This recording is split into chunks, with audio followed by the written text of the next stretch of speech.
My best bet for Week 12 Thursday Night Football. Let's break down the matchup between the Cleveland Browns and the Pittsburgh Steelers and find another winner, just like we did from Monday Night Football, cashing the over 41 points. I also have a lean on a player prop at the end of the video, plus 175, that I think is really worth looking into. But let's do a quick status report. Look at our full year record like we do on every Thursday Night Football video. We are plus 2.05 units in the green, which means a standard $100 unit better is up $205, taking all of my regular season picks this year.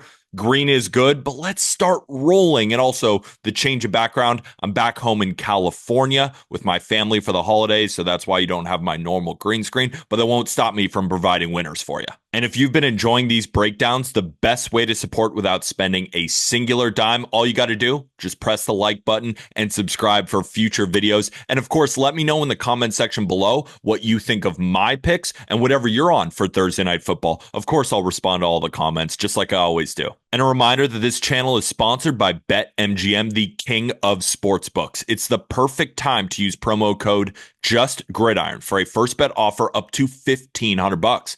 All you got to do is deposit at least $10. And if you lose your first bet on BetMGM after using code JustGridiron, you'll get it all back, up to $1,500 in bonus bets. Don't just leave this free money on the table when the books give it to us. But remember, gambling problem, call or text 1-800-GAMBLER. Must be 21 years or older. Terms and conditions apply. Also, for anybody listening, I don't know if my dog outside, his barking is getting in the audio, but what's more important is talking about this game. We took the Ravens last week because I don't think that the Steelers offense is going to continue to thrive like it has, right? They have solid running backs, but their rushing success hasn't really been there all this season. They ranked 20th in EPA and 22nd in rushing success rate. They were putting up all these points because Russell Wilson just kept landing the moon balls to George Pickens. And now that sounds harsh, right? You put up 30 points and I'm reducing it down to basically those type of plays, but it's in the numbers. Since he took over the job, Wilson has been in the bottom 10 quarterbacks in success rate and completion percentage, but ranks decently high in EPA per play. The reason is that the down-to-down success rate just isn't there, but these long balls have landed for him, right? And the more teams start to catch up with this, the worse I think that the Steelers offense is going to perform.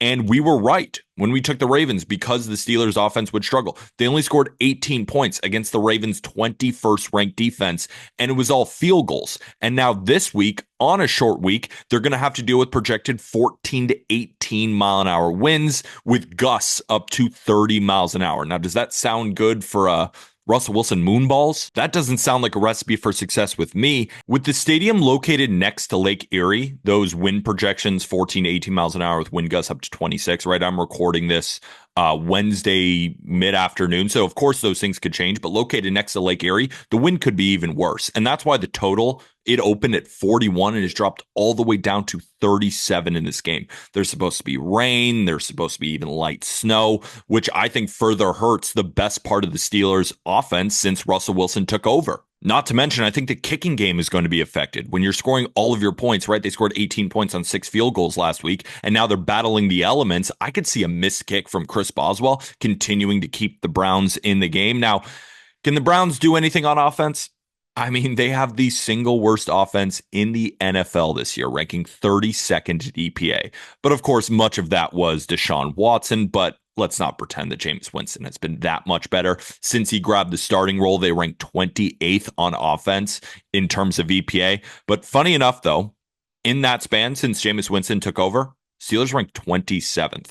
Now, the Browns, they've had a terrible season, and they just aren't a good team, as his defense rarely shows up. But one thing I will give them credit for is showing up in these divisional matchups. They've only played 2 this season. They beat the Ravens a few weeks ago with Jameis Winston by 5 while putting up 29 points. And then they faced the Bengals. Now, that was when Deshaun Watson played, but they kept the Bengals to just 21 points, and we know how explosive that offense is. Outside of that, piss poor, don't want anything to do with them. Right, I almost thought about betting them last week against the Saints because I have the Saints power rank so low. But this just isn't a good team. But when it comes to these AFC North divisional games, I think Cleveland steps up here. And just in general, it's a good idea to take the dog in an AFC North divisional matchup. Underdogs in AFC North matchups are 26-16, 62% hit rate since 2021, and 48-31 since 2018, hitting at a 61% rate, and that is per Action Network. It's also a rare bad Tomlin spot, right? We know Mike Tomlin as an underdog, as a road dog, even as a short home favorite, he's money. But in this spot as a road favorite, Mike Tomlin's Steeler teams are just 18, 28, and 1, winning at a 39% rate against the spread. And on Thursday night road games, Mike Tomlin, he's had 10 of them, 2 and 8 against the spread. And beyond Mike Tomlin's spots, this is just generally a good situational spot for Cleveland. Per Action Network since 2003, right? So this is a 22-year sample.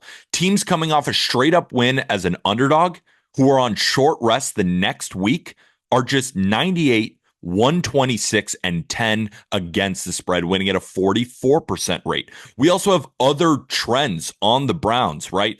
Taking an underdog off a 20-point loss. 56% hit rate over the years, fading good ATS teams against bad ATS teams, taking teams like the 3-7 ATS Browns against the 8-2 ATS Steelers, get you wins at a 57% rate long term. The Steelers, right, they might continue their winning ways, but I see this as a gross AFC North divisional matchup where the Browns keep it within a field goal. I grabbed plus 3.5 at a cheaper price at minus 105 instead of going up to 4 at minus 115, minus 120. It's kind of really about your preference here. You want to spend a little bit extra to get the key number of 4. I'll go cheap here because I know that the Browns clearly they are terrible and they could lay an egg here. And I think my handicap, it's really about landing on 3. It feels like it's going to land on 3. So I'll take plus 3.5 at minus 105. Now let's talk about the player prop lean that I talked about earlier at plus 175. My model on Rithmm is showing value on Russell Wilson under half a passing touchdown at plus 175, giving it a 43% chance of hitting, which makes the true line closer to plus 130. I like it. I don't love it. I know that the value is there. I think based off our analysis, it's definitely worth looking into more, right? If you can get even a better line than plus 175, look into that. But definitely a strong lean. I could see it not hitting, right? It would definitely make sense for the Browns, but I'll just take the Browns plus 3.5.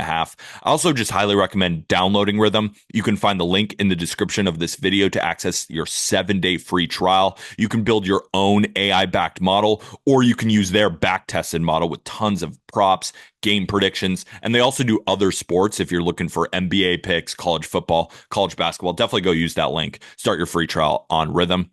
In short, I see the Steelers offense really struggling in this game and the Browns doing just enough to cover plus 3.5. So give me the Cleveland Browns plus 3.5 at minus 105 to win 1 unit. Now, if you enjoyed this breakdown and you are interested in my Sunday and of course Monday night football video for week 12, make sure to press that subscribe button. And of course, like the video and show some of your support in the comments. I greatly, greatly appreciate it. Let's build momentum after that Monday night win and go 1-0 on Thursday night football. Why not us?